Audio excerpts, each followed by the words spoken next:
You will fall in love with me. You will take me away from this place.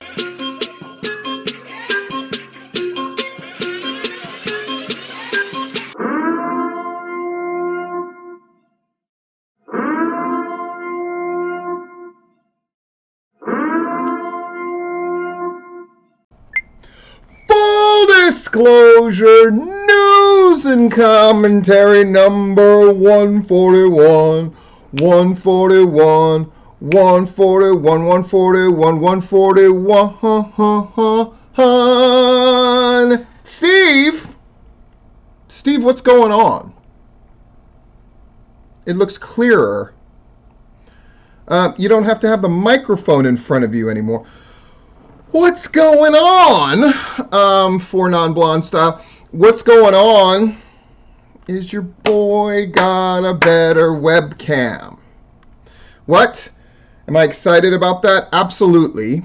Do you want to hear the story? Probably not, but here it goes. So I have a million side hustles as well as a regular, I wouldn't call it a 9 to 5, but I have a regular 40-hour-a-week job. That's honestly a little more than that, and then a ton of side hustles. And one of my side hustles paid me, but they paid me with a virtual Visa card. One of those things that you can't really turn into cash, you can't really turn into money, that you gotta spend it. So after getting the kids their Christmas presents, kayfabe, I had a little money left over. So I've got two things that I've desperately needed.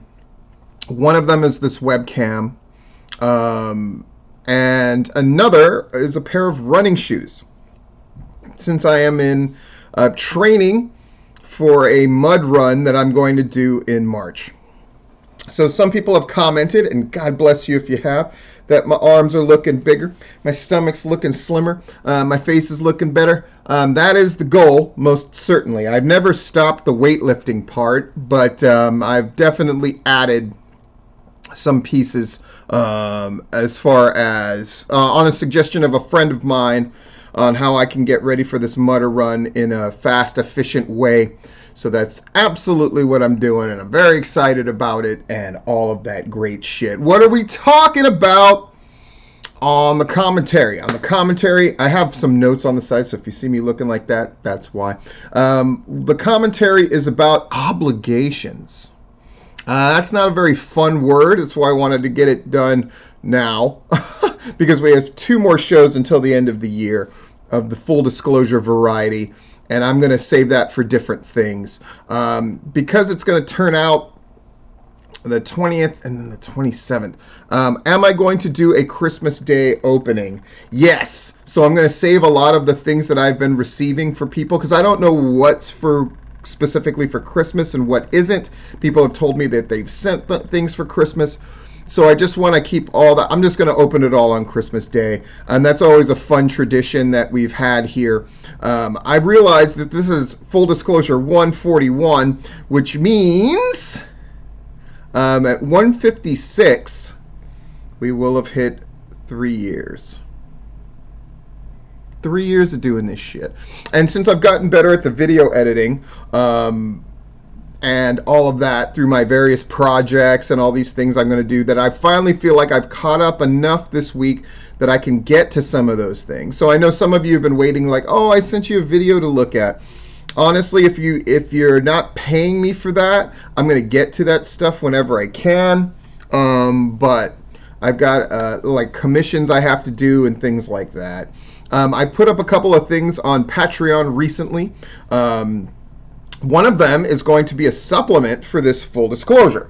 So Steve, you're saying that, you know, I'll get more out of things if I join your Patreon? Yes, but that's not why I did it. I'll explain in further detail. It's that story about that Hannibal Bloodhunter motherfucker. I go in deep, and I made sure I compiled all the video that I could before it all got taken down. What? Yes, that's what I do. So I know a lot of you want to see that video, but that's all been taken down through the, and I understand why it was taken down. I mean, you know, we're going to talk about all the things that were running through my mind that are probably running through your mind, and we're going to look at some evidence. I'm not going to draw any conclusions for you, but I'm going to let you see all the evidence, and that's pretty damned cool. That's part of this full disclosure as well as the commentary. We're talking about obligations. I want to mention this right off the rip, so I don't forget to, because I promised, well, I implicitly promised I would do this. So Pro South has their anniversary show, 13th anniversary show. It's going to be a big whoopin' hairy deal. We're going to have, you know, right now, the two that are really slugging it out for feud of the year are Austin Towers and Jeter, who are making big noises in a lot of different promotions, and they've had a lot of matches together.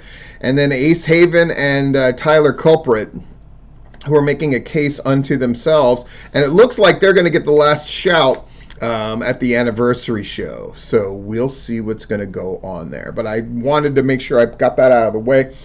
And so there it goes. Oh, hell. Let's go ahead and put this thing up. So I had a tuxedo. I had use of a tuxedo. So I recorded a bunch of videos. And now I've finally been able to catch up and do the little bit of editing required for these things. It's stuff to go up on my TikTok and the YouTube and all of that. But I thought I would have a little bit of fun with it and put the first one here. So what they are poetic, platinum poetry, I'm calling them, platinum poetry readings. And this one I am interpreting the Adam Cole song. So here this goes. All right, now. You know, it's all about the boom. Adam Cole, baby. You know, it's all about the boom. Yeah. Baby, my name's like a torch in a tank full of propane. Bring heat, build steam. I douse the whole place in gasoline. Sky high, bomb tracked. I finally ruptured that jetpack. Everyone's bracing the impact. The rally car rolls. You fade black. No, I can't ignore. This is what you've waited for. Fire in the hole, and then we shot. You know, it's all about the boom. Adam Cole, baby. You know it's all about the boom. Yeah. Baby, my name's like a torch in a tank full of propane.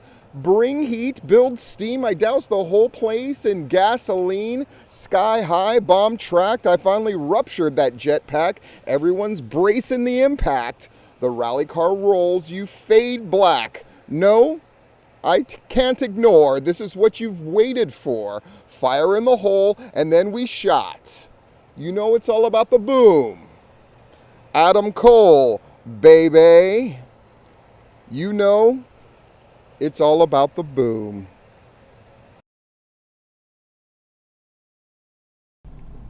Cool.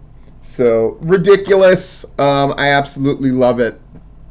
Had a lot of fun doing it. I did a number of songs, and I think I did 6 in total. So it turns out I'm getting better at this editing thing. So I'm going to be able to put them together, I would say in quick order, but I have so many weird little projects going on and all this stuff. I have all this backlog of video game stuff that I have to do as well. But yeah, I freaking love that Adam Cole song, by the way.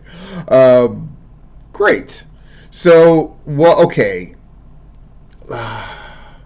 No, we'll get into that Hannibal stuff in a bit, but we have a number of things to talk about. What am I looking for?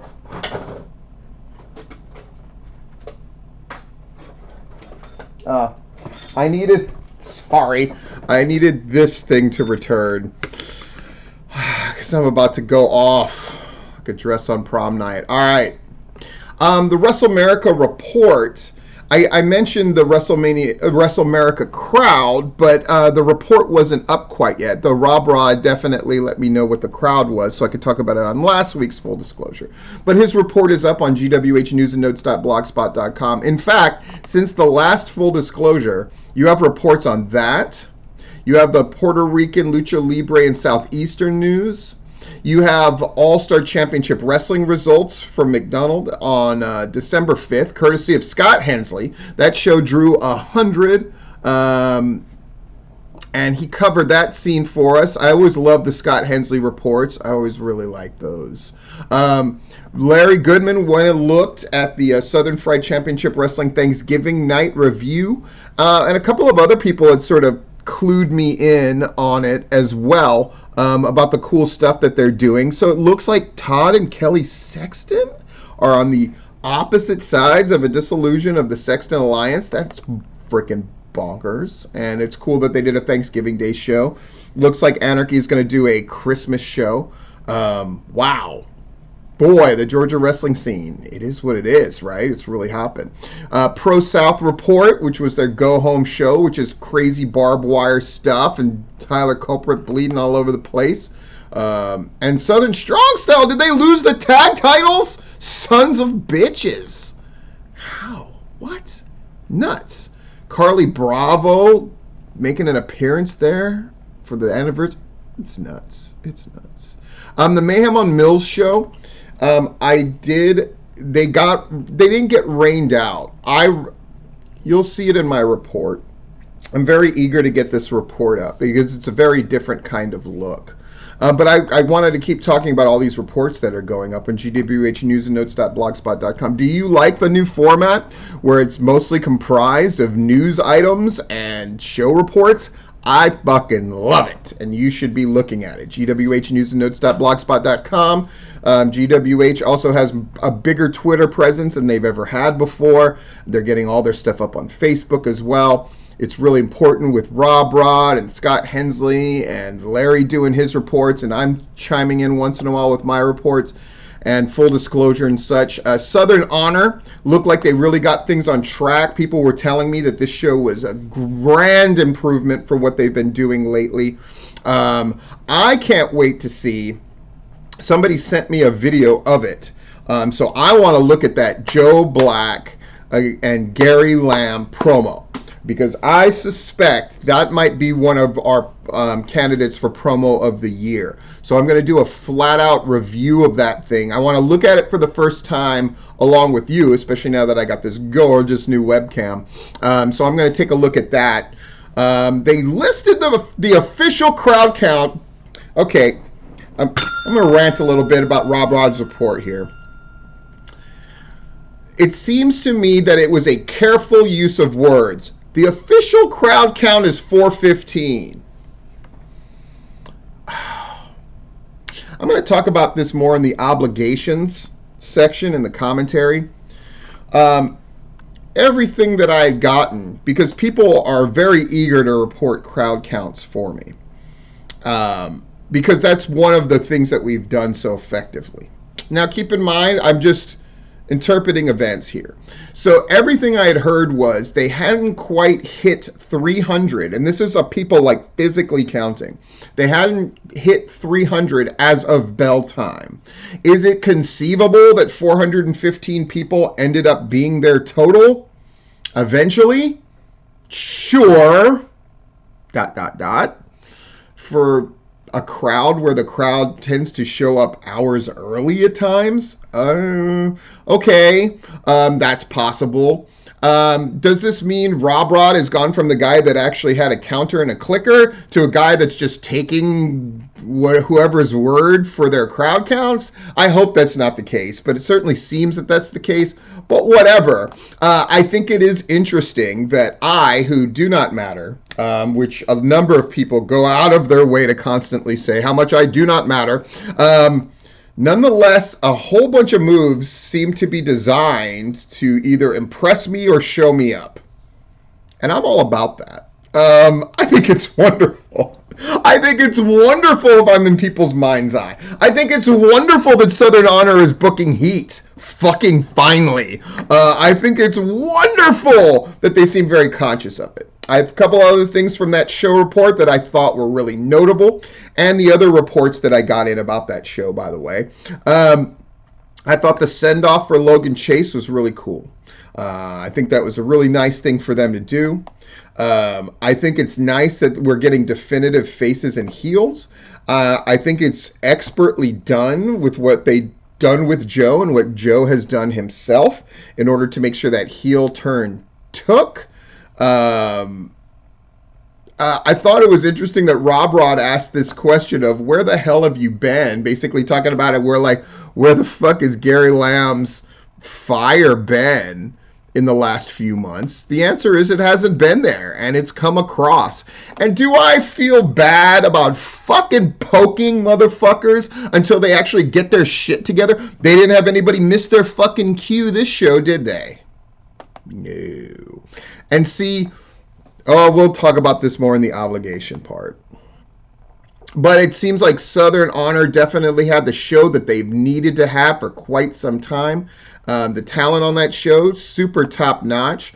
A problem that they had, of course, was that, AC Mack against Owen Knight, that's a foregone conclusion match. But the end of it definitely wasn't a foregone conclusion. And Joe coming in there and AC Mack helping Joe put the boots to him. And then, David Ali returning and the possible reformation of the new era. So all good stuff. Actual angles, actual heat, etc., etc. Viral Pro Wrestling. I know people were dying for me to talk about this. 275, you can't front. That's a great fucking number. I'm sure that was a big relief and joy for Viral to be able to report that. Larry Goodman was at their show, which is great, and he gave it high marks, said it's one of the best live events that he's been to. That picture of James Caleb Kitchens and Hancock duking it out at the top there. Look at the shiny blue pants from James Caleb Kitchens. Come on, man. Those are tight. I like those. A little bit of inside scuttlebutt. Apparently they didn't want, and this means Caleb Kitchens and Hancock didn't want their match to be last, to be the main event, but there's really no other way to do it since they had a cage to set up and all the rest of that stuff. I'm glad they didn't go the route of, I went to a TNA taping that was one of the dumbest things I've ever seen. And that company did a lot of dumb shit. I would say that company did more dumb shit proportional to the run of that show than any other in history. And I'm including WCW and I'm including WWE in the modern day with that. They did so many dumb things. But one of the dumb things they did was they had a cage set up when we all came in to watch the tapings. And they did the cage match and then tore the cage down, which took a long time. So they gave us this cage match and then tore everything down, and then we had to wait for the rest of the taping to happen. The fuck? So I'm glad they didn't do that at Viral. It makes it, angle-wise, it only makes sense for Hancock and Kitchens to be the main event. Kitchens' color, it was all right. The pictures I saw, it was definitely best face forward, and he got some.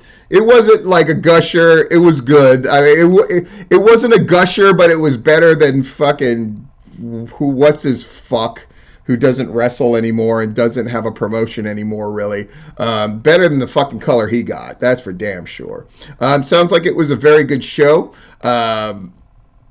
And then Caleb Kitchens announced that he's stepping down as Booker. He ain't got to be Booker no mo. That he might reflexively have something to do with pro wrestling, but that he's basically stepped away. So it is what it is. Maybe if I have time, I'll listen to, I get Suplex and Drop Kicks or whatever the fuck the name of that podcast is. Maybe I'll listen to that. God knows I watch enough wrestling and have enough shit to listen to, but I might do the courtesy and for my own curiosity to listen to that interview. We shall see. APW only drew 47, but they're doing their thing. They're teaching people and doing their damn thing. So, and they're doing a show every week, which I absolutely love. Okay, let's talk about this Hannibal bullshit. The video in question. Okay, I'm going to just tell a little story. So Hannibal is this guy. He's got a YouTube channel where he interviews a lot of guys. And anytime he's done angly stuff with like Honky Tonk Man or whatever, and there's all the backstage footage and was a shoot, was it not? He seems like a guy who's really desperate to kind of pull off this, like, I work the boys and I work everybody. He seems like that kind of dickhead. I certainly like his YouTube channel because he interviews and he asks questions that most people don't do in the interviews. Like, he goes for really salacious shit. So I'm not going to deny that it has an entertainment value. Anytime you're doing salacious shit, I'm kind of into your shit a little bit. I'm not, of course, right? But as far as, do I think he's the most trustworthy guy? No, I think he's a guy that's always on the make, always trying to fucking con people, always trying to do that shit. AKA, he's a wrestling piece of shit. That is what it is, right? But so the video in question, which I have on my Patreon, and I had to go through my Vimeo, and here's why. So apparently, what happened is Hannibal / the Bloodhunter. Fuck your fucking stupid ass fucking name. The Bloodhunter Hannibal. Yeah, the scariest dude who's in a bright purple, royal purple mask. Fucking Jesus. In any case, when you see the video, I gotta admit, the way that people were standing on the outside of the ring and the way that he was kind of working the spike into the referee's head, it looked very work-ish. And I'm sure you know what I mean exactly by that, right? Like, at first I thought, like, people are freaking out about this thing. It is an obvious work. And the video itself is a compilation of, like, 2 or 3 different camera angles, including pictures or video taken via phone. So it has a very, like, it does have a very, like, guerrilla filming kind of look, which lends to the reality of it, and all that shit. But I gotta admit, my first instinct was, this is a fucking work. And it's an elaborate work because they brought in the Brittany Houghton or whatever the fuck her name is, who was commentating the thing, and she had put out all these posts about, we need to get this guy banned and we need to get his videos taken down, and he's trying to profit off of this. And I thought, this is a really good elaborate work. That was my first thought. But as I watched the video, it seemed to me that it was one of these where they like worked themselves into a shoot, where at first it's like, okay, I'm going to do this thing. And yeah, the referee was bleeding, but the referee seemed to be going along with it. You know what I mean? Of like that wrestling way of like, oh, I got to make sure I'm showing the color. So here's my thought. I think it's, do I think the Hannibal fucking schmuck cleared this with anybody? No. Do I think at first the referee was maybe down for it? Possibly. Definitely. But then, do I think that Hannibal guy maybe just doesn't know what the fuck he's doing? And it's ended up really fucking bad to the point where the cops were called? I think Hannibal wanted all that to happen.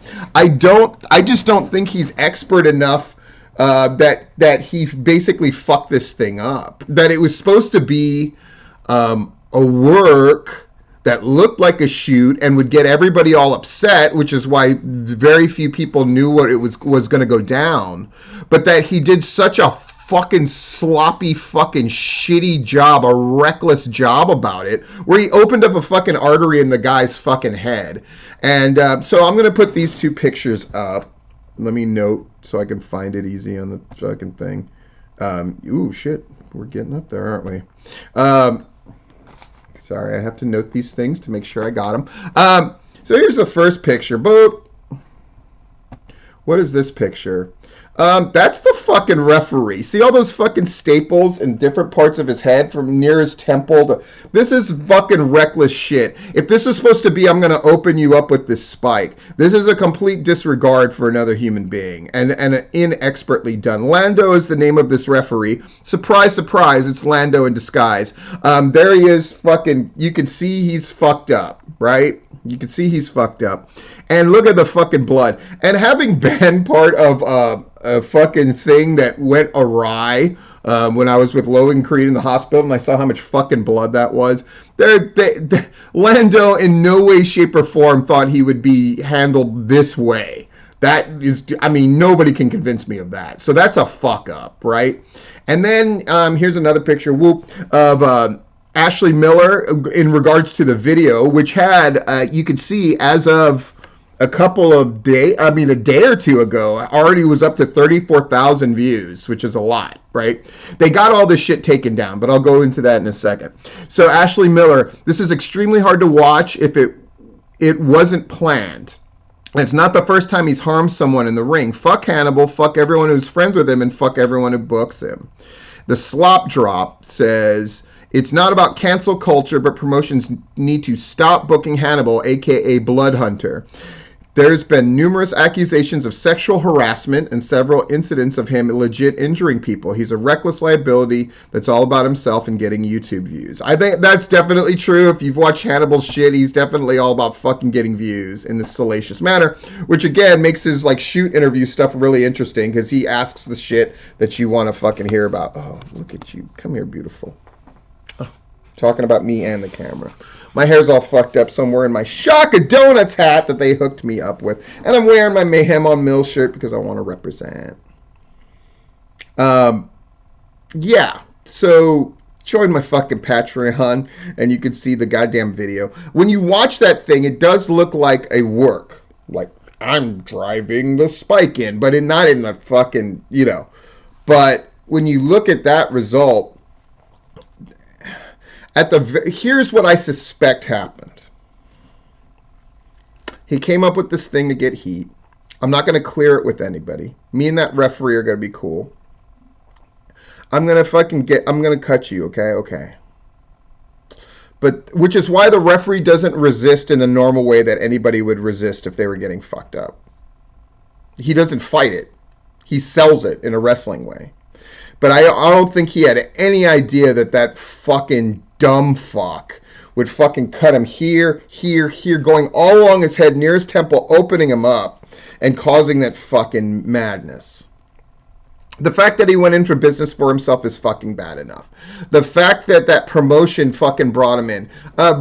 Brittany brought this up in her post. I was going to put that up, but there's no need. I can just sum it up here, which is like, yeah, was the promotion dumb for bringing in this guy that everybody said was fucking trouble? Absolutely, but that has nothing to do with the fact that this referee got fucked up. And the referee's got to GoFundMe, by the way, because medical bills are fucking atrocious, I'm sure. And all of that kind of shit. So there's the whole story. Again, you can go look at that video. It's very haphazardly done, and the recording of it was really fucking weird, but I got it all up there for you because I care about you. And I know you like seeing cool shit. I like seeing cool shit. I like being in the know. And I try to make sure you're in the know. Commentary. Rant bell. Commentary. Obligations. If you're writing reports, your obligations are pretty few because you're helping, or you should be. But your obligations are to get that shit out as fast as you can. And this goes for me too. It's hard, like within a day is optimal, right? You want the shit to be topical.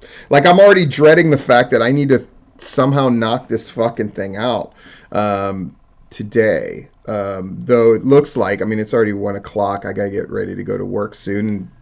Full disclosure, it's going to take time to put all these video pieces in and all that kind of shit. Nonetheless, I'm going to do my level best to get it done tomorrow morning at the latest for Mayhem on Mills. I love those guys, and I'm really excited about writing this report. And you have an obligation to be truthful. And that means doing your own fucking work. Again, all of these promotions rightfully see these reports as possible promotional tools and ways to make the boys happy because everybody likes to read about themselves and they like to see how they're doing, and some of them like to be critiqued. I honestly, and this is just me being bluntly honest, I find Larry's reports to be so head and shoulders above almost everybody else's. I also love Jeff's.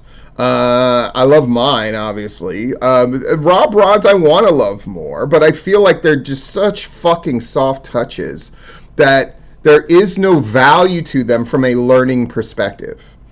And he may not feel comfortable telling people And the Nick and Myron reports, whenever they would do them, were fucking useless. So they were badly written, and they were super late, and they didn't fucking teach you any fucking thing. They didn't even give you a sense of what it was like to be there. My reports are more about the experience of the entire thing. And then I just make general notes about, like, did this match work? Did this match not work? I am not the guy that's going to list every cravat. That's like Charles Felder shit, where he fucking lists every fucking move they do. As if you were, you could literally recite his reports and then in your mind's eye see the whole match fucking unfold. And that's a different way to do it. That's the opposite of what I do. My thing is more experiential. This is what worked. This is what didn't. If there was a notable thing that happened, I sort of note that. But I'm more talking about the general experience, who I think really showed out, who I think did themselves the biggest favors. That's kind of my style. Larry's is kind of the best of all worlds, man. You get his take. You can learn more from Larry's report than anybody else's. I'll put that at the top. Jeff is about sort of letting people know this is what happened for this thing that you probably haven't looked at, but you probably should. Jeff is a big advocate of deathmatch wrestling, and he really puts his shit out there, and he does it as much for the boys as he does for the potential new audience for deathmatch. And so I really like his reports for that reason. Rob Rods are just too soft of a fucking touch, and I've been railing on that from the beginning. When he used to do the grading system and everybody got a fucking B+ at the minimum, like some fucking Charmel match and from TNA probably would have got a B. Like, that's about as bad as it got. Some Jackie Gato would have got a fucking B, So you stop doing the grading, but I do feel like, he's afraid to dig too much because he doesn't feel comfortable. But if you're gonna write show reports, I just gotta let you know, you have an obligation to tell the truth because your audience... The primary directive is not getting in good with the promotions that you are writing about. Your primary directive is to let your readers know some form of the fucking truth. Cool. Let's move on. I'm starting with the sort of least important people on this obligation scale and working towards the most. Bookers have an obligation, and their obligation is to know what the expectations are, make sure guys know what's being expected of them, and cluing them in of what the plans are of using them. And that means giving them harsh realities. Fuck, kid, you're new. You're here to fucking show that you deserve to be here. I don't think there's anything wrong with telling people that. I used to do it all the fucking time. Bookers have the obligation to come up with some stories that are fucking interesting for your audience. Bookers also have the obligation of not kowtowing to their fans too much. You're telling them the story. You don't let them dictate the story. And some people are going to fucking fight with me on this shit. Here's my proof. If you want to look at the worst ideas for wrestling, they aren't even on WWE Raw. They aren't from any indie promotion. The worst ideas going, take a look at any kind of fan-based wrestling site of their ideas how to do anything. 99.9% of them are dog shit. And way worse than the shit that you even see on television that I secretly hate watching. Wrestling fans don't have any fucking clue how to tell a fucking story. They're like the Supreme Court is with pornography. They can't really define a good story, but they kind of know it when they see it, but they certainly can't tell it themselves, right? So don't kowtow to the fans too much. Fucking dictate and show some level of control. Bookers also got to run that fucking locker room. Got to run that fucking locker room. Or make sure that it is being run. Yep. And the other thing that bookers have an obligation to do is communication. That is the number one imperative. Communicating to the fans, communicating to the boys, communication. They're facilitating everything. Because that's what you have to do when you are trying to sell a vision. Bookers are primarily salesmen. And that's an ugly word. People don't like to hear it, but that's exactly what it is. You are a salesman. And the more that you can get everybody behind your vision, the better it is. Well, what if I'm a booker that doesn't feel comfortable then you should probably fucking do something else. Develop the skills of leadership, because that's what you are. Unless you just want to be a writer, which is not the same as a booker. A booker is one of those people who directs and leads a locker room. A matchmaker is somebody who just writes shit on a dry erase board and tells everybody what's going on. That's a totally different distinction. If you're going to be Booker of the Year or Booker this, Booker that, you got to run your shit. I will say this, Ace Haven, and I have fucking been there, is a dyed-in-the-wool real booker. Todd is a dyed-in-the-wool real booker. Dylan, I am not fucking sold because I don't think the boys are fucking sold. That doesn't mean he hasn't won Booker of the Year. He's done it twice. Doesn't mean that he probably will be up for it again, but nobody can tell me that the boys completely respect him. And that's something that he needs to work on. Damn, Steve, you're fucking harsh. But I'm fucking real. I'm going to give you examples of this. And it's to help people so they can work on some shit. And improve your fucking self. And tell me I'm wrong. Somebody want to fucking tell me I'm wrong about any of this shit? You're welcome to try. You're very welcome to try. Wrestlers. Oh, promoters. Let's talk about promoters. Obligations, obviously, to set reasonable expectations and agreements with the fucking wrestlers and live up to your part of them. Promoter's job is to get people in the fucking door and meet the financial obligations that they have set out for the promotion. Not really anything beyond that. Everything else is gravy. Yeah, sure, we'd like them to fucking promote and all that kind of course. But it's really to their detriment. Promoters, more than anybody else on this list, hurt nobody but themselves when they don't do the job description. So I'm a little lighter on promoters. And that doesn't sound fair, but it's like, well, if you don't fucking promote, you fucking pay the fucking price. If you don't play the game of fucking talking your shit up and getting it out there, you're the one who ultimately gets hurt more than anybody else. Because everybody else has the obligation of not being there. It is the promoter who is primarily responsible for that show happening or not happening. So if the boys decide you don't like something, then fucking you can go wrestle somewhere else. God knows there's 5 billion fucking promotions. Rob Rod lists all the goddamn shows that happen in the area. And guess what? It's double digits every fucking weekend. There's always a show that you can find if you're any good at all. And it doesn't cost a lot to run your own show nowadays. Really doesn't. Talk a building into some shit. Rent a fucking ring from Ox. Off to the races. Yeah. Notice I didn't say that meant you were going to do a good show. I'm just saying the possibility of doing a show is always there. It's always out there. And so promoters, I tend to go lighter on. As long as they're setting up expectations in an honorable fashion, they're trying to live up to their financial goals, and they're being reasonable about their expectations, I think that's all they're obligated to do. And to provide what they said they're going to provide. Hey, the ring's here. Hey, the wrestlers are here. Hey, you're getting paid what I agreed to. Yeah.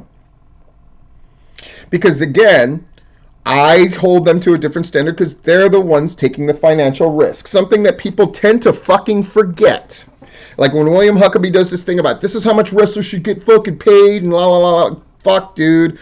Especially for someone who claims, oh, I ran this show that drew 200 and paid and we were really successful. Then why aren't you still doing it? That's one. And two, yeah.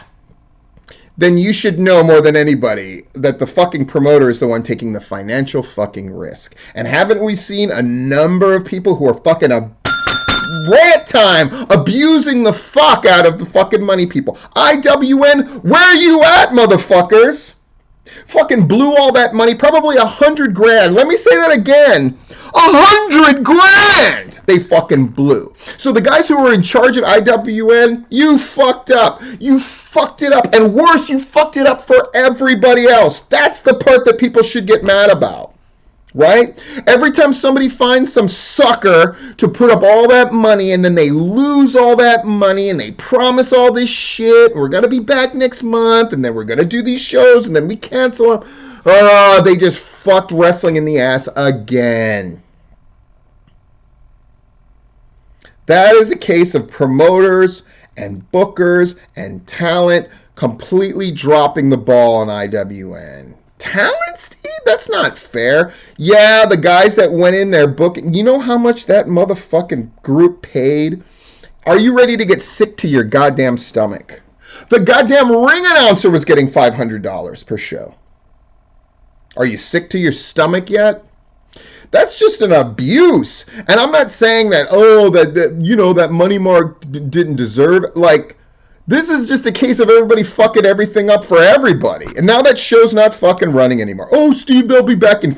So they canceled the December shows, which were done at the behest of the frickin' Money Mark, by the way. And they don't come right back in January? They're going to wait till February? You're fucking done. And Ring of Honor, people would say, well, they'll be back WrestleMania week. Yeah, it's a plan, but taking 4 months off, it doesn't bode well. And it certainly image-wise doesn't put the image that Ring of Honor wants there, that they're not fucking done. Their diehards can cling to this bullshit all day of like, oh, they're not done. Maybe they will do a show in April. Do you get the feeling that Ring of Honor is going to be back and bigger than ever when they were having fucking financial trouble before COVID? Let's not forget that.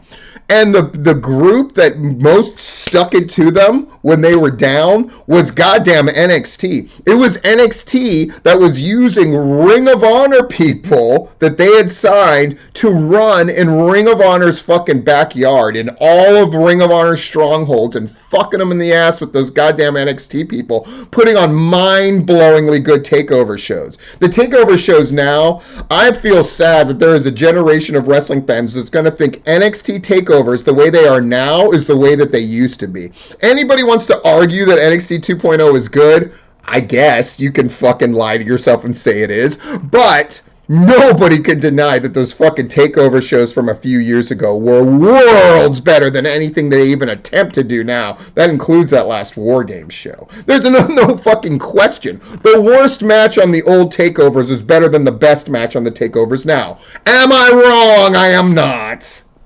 And they went directly after Ring of Honor and fucked those guys in the ass. And Ring of Honor management that was too stupid to try to hook up with AEW when the fucking Forbidden Door shit was happened, when they were approached about that shit, I don't know what to fucking tell you about that. Well, I guess you won. And, oh, P.S., thank you, AEW, for fucking shoring up our Final Battle show so it had some more gravitas and fucking made some sense. Thanks for sending Jay Lethal our way so he could job to Jonathan Gresham. Thanks for fucking sending all those videos by CM Punk, Adam Cole, Adam Page, the Young Bucks, all the rest of that to completely lift up and in importance in the wrestling world, Ring of Honor for that last night. God, dumb fucks. I've harped on promoters enough. Let's harp on some fucking wrestlers. All right, guys. It's me and you. I was one of you. I was a promoter. I was a booker. I've done all of it. Done it all. Right? Wrestlers. You're getting a promotion kicked out of a venue because you can't stop fucking smoking weed in front of the people that don't like it, who own the venues. You have failed your primary objective.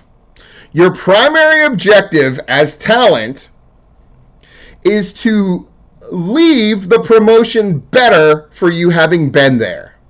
That is your prime directive. We can talk about all the other obligations, but that's your prime directive. Prime directive of a show reporter is to fucking tell the truth, or the wrestling version of the truth, and report things. Primary job of a booker is to communicate. Open up the lines of communication between everybody involved and get people behind your vision. The primary directive of the promoter is to meet the financial obligations that you have set out and arranged and to make sure a show takes place. Wrestlers, it's to not fuck it up. It's to not fuck it up. And if you're getting fucking promotions kicked out of fucking venues because you're fucking smoking weed in front, Jesus Christ. Platinum Championship Wrestling was the fucking weed heaven. I'm just gonna fucking say it. Your boy has never fucking smoked. I know people don't believe that. It's never happened. I've never fucking smoked weed. Okay? I grew up in Hawaii. I pro wrestled. I drove around the biggest fucking drug addicts in wrestling history, and I've never smoked weed.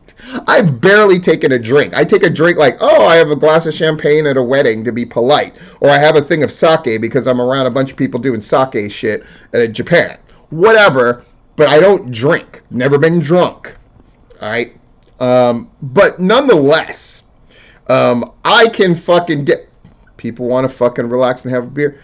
Great. Fucking smoke weed. It's whatever. I don't get my fucking panties in a bunch about that shit. But fucking up the fucking thing at the venue. Unforgivable. And the fact that the boys are not outraged about that tells me a lot. Wrestlers, you have an obligation to not fuck. You have an obligation to make the promotion better for you having been there, not worse. And if you keep that in mind, if you go along with the stories, but then at times have your own voice and resist when it's fucking appropriate. But are you a fucking cancer in the locker room? Do you think make things worse for having been there? Probably not under your own perception, but just take a look around and ask some people. Are you benefiting them by your presence, or are you making things worse? And if you're having trouble seeing this standard, just think about you at your regular job. Who are the motherfuckers that make shit worse by being there? And who are the motherfuckers that make shit better and be like one of the people that make shit better? There's a lot of judgment calls to make on that kind of shit, but that's just a good rule of thumb. So let's go over those things again. If you're someone who's reporting about wrestling or working in wrestling in a sort of an external way to promote without being a promoter, your obligation is to tell the truth and to give some insights so people can improve and get better. If you are a promoter, your job is to meet your financial obligations and do what you say you're going to do. Nothing more, nothing less, in my opinion. Bookers, your job is to create a vision and to open the lines of communication between all the moving parts. It's not an easy job. That's why not everybody gets to do it or does it well. And wrestlers, you're supposed to make the fucking promotion and the scene at large, but the promotions that you work for better for having been there, not worse. And if they're worse for your presence, then you fucking failed.